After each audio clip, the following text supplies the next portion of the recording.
Understanding test standards and performance and protection in high-velocity wind zones.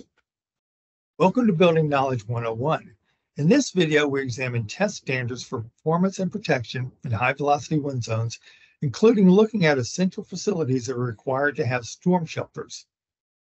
Organizations such as Texas Department of Insurance, or TDI, have adopted standards such as FEMA P361, which gives guidance for the construction of safe rooms.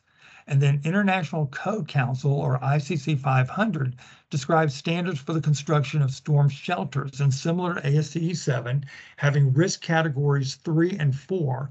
Here you're looking at essential facilities within the 200-mile-an-hour wind speeds that must have storm shelters built into them.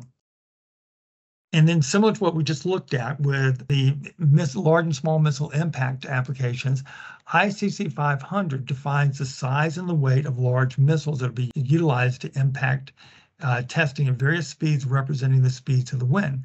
ICC 500 calls for a missile, which is a 15-pound 2x4, and then it's going to be launched at the elevation at different speeds. And again, those different speeds represent different wind forces that could act upon the elevation.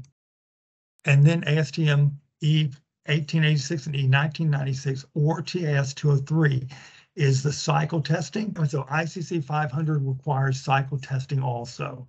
So you can do your large missile impact and then do your air cycle testing after that.